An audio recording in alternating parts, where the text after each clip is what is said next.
TCI down here from the ACC Spring Meetings 2024 edition. Been down here for probably a dozen or so years covering this event every year. Always one we enjoy. I love the beach, so I love coming down here. Last couple of years, these have been a little more interesting with some of the drama going on with Clemson and Florida State and some of the other schools. We're going to be down here through Wednesday covering the event. Obviously, we were down here last year for the bowl game, so we're actually staying in the same hotel up near Fernandina Beach. Fernandina Beach. I'm Yeah. gonna let Will say that. At Fernandina Beach. Okay. Yeah. But this year, a lot going on. Luckily, we were already able to catch Coach Sweeney today, so we've got some stuff. Will's already got one story up on the site. We've got a lot more coming from that one-on-one interview we had with him. We'll be talking to Graham. We'll be talking to Coach Brownell. We'll be talking to the new women's basketball coach. Ton of stuff headed your way from the spring meetings here. They arrived this afternoon, got started in meetings around 3 o'clock.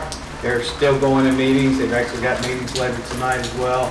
NCAA president was down here. Will, I'll let you speak a little bit about some of the stuff. He met with the whole group, the first event of the day, and you want to hit on that a little bit. Yeah, Charlie Baker was here, and he was here to talk to the coaches and the administrators, so they had all the men's basketball coaches, women's basketball coaches, and the football coaches together with Charlie Baker and the administrators, of course. Clemson, is represented by, Graham Neff, obviously, is here, also Dabo Sweeney, Kevin White, the deputy athletic director, also Coach Poppy, the new women's basketball coach, is here, as well as Brad Brownell.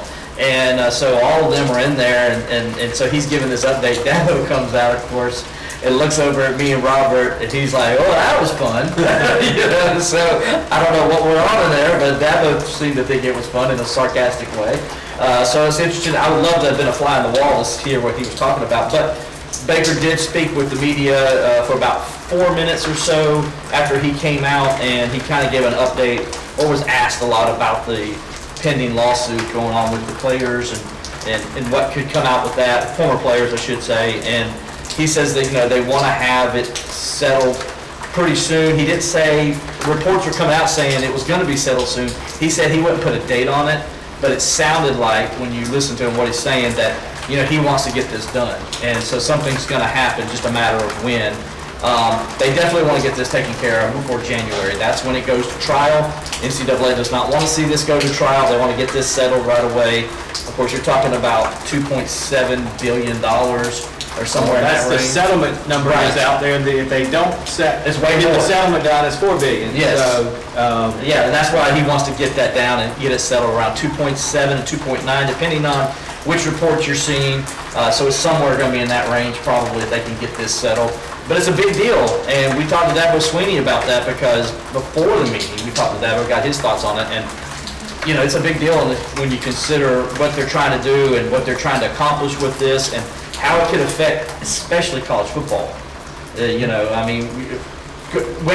Men's basketball as well, it's going to affect, but college football, it seems like it's going to be the first one that's going to feel the effects of this. well, they're one that's going to feel the effects. Baseball's actually, there's a big impact there, which we're going to flesh out more, so we're not going to give you guys everything in this video, a little bit of a tease, but we've got some other stuff coming on how this will impact sports in general at Clemson, football, baseball, some of the other sports. As Dabo said when he talked to us, if you don't like something, just wait a little while and it's going to change, because there's so much change going on. They feel like this settlement will set some ground rules for a lot of things, which will, calm things down a little bit. But there's some other things we're going to talk about more later and write about more later. NIL's still going to be there, folks. So this is going to solve some things, but it's not going to solve a lot of the problems. So we've got a lot of information from what Baker said today, some other stuff we've picked up over the last couple weeks with all this stuff going on. So we're going to be here the next couple days, bringing you a whole lot more, kind of trying to, Will's going to be writing on a lot of this stuff. We'll try to hit some of this in some of our daily updates. Well, like some of it you did on the walk-on. The story we already got up on. Yeah, we've already got a story up on Dabo's reaction.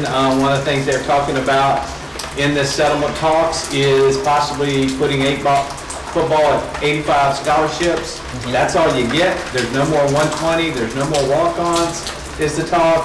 As you can imagine, former walk-on Dabo Sweeney had a strong reaction, which Will's already written about. Yeah, Dabo, you know, he was very animated. Like, he is not for that. He thinks that should be thrown out. And his reason, and it's a very sound reason, Dabo's like, hey, look, you know, these guys are, you know, they deserve that opportunity. They're making the investment to come to this school that they want to come to, that they maybe dreamed about playing about all, you know, since they were kids playing for. And they're going to go put in the hard work and everything, and you're going to say, no, you can't do that, when you're going to be on your own dime. That was like, yeah, it looks like you're just setting yourself up for another lawsuit. So I don't know if this is a good idea. He says he hopes this kind of gets thrown out of that settlement, and because he just doesn't think it's fair. When you look at somebody like him, he called it actually the worst thing he's heard since 1988. Now, why is 1988 significant to Dabo Sweeney? Because that's when he walked on as a wide receiver at Alabama. And of course, we know the rest of the Dabo Sweeney story from that point forward. And Dabo says, if this rule was in effect in 1988, there would be no Dabo Sweeney. You know, nobody would know who he is, and he would be just a regular guy mainly, I guess, but he wouldn't have gone to Clemson and helped Clemson win national championships and all that. So Dabo's saying, why are you going to put handcuffs on some people that use the walk-on experience to lead them later on in life in whatever career that they go down? I think that's kind of his point, and I get what he's saying too. And it's like similar to NFL. It's like telling, you know, you get the drafted players, but then you don't do undrafted free agents. And you tell them, nah, we're not going to do that anymore. Well, that's not fair, because a guy, sometimes as we know, there's a lot of undrafted free agents that go on to be superstars. Takes the opportunity away from some folks. Yeah, absolutely. They go on to be, you know, an NFL Hall of Famer. Donnie Shell played for my Steelers. You know, he was undrafted. What it might mean is the smaller schools are going to get some better players now. Well, These guys aren't going to be able to come walk on to Clemson. Instead, they're going to go play at a Furman or a PC or somewhere else. Yeah. It does give them those opportunities, because like a Hunter Renfro, for instance, was a preferred walk-on. Hunter had a scholarship offer at Appalachian State. So in this sense, Hunter would have never came to Clemson. He would have went to App State and would have probably became a pretty good player, but flipping it around, because he was at Clemson and became the player that he did, that probably gave him the opportunity to what he had in the NFL. All right, you can tell we're out here by the outdoor area at the Ritz. We've got pools out there, we got kids going. Babies crying, and our dad. Red Dot Sport Fishing did not go out today up in Sneadsbury, North Carolina, my other new business, because they had small craft advisory, and there's one right now we were talking about before this. Looks like there would be one down here today as well. So we got a ton of stuff headed your way. We'll be here several days, as we mentioned. A lot of things going on. Clemson will be in some of the meetings. They will probably not be in some of the meetings, from what I've been told. And they will also be a lot of side meetings going on here the next couple of days, as you can imagine, with all the conference realignment and all the other things swirling around. So stay tuned to the Clemson Insider. We're going to have a ton of stuff headed your way next couple of days. We'll try to bring you guys updates with a video at the end of every day, just to kind of let you know what we're hearing, and Will be writing a ton, and we'll have some video interviews we can share with you guys as well. So stay tuned to the Clemson Insider for the most complete coverage of Clemson athletics, and this week we are providing complete coverage from the ACC Spring Meetings down here in Amelia Island.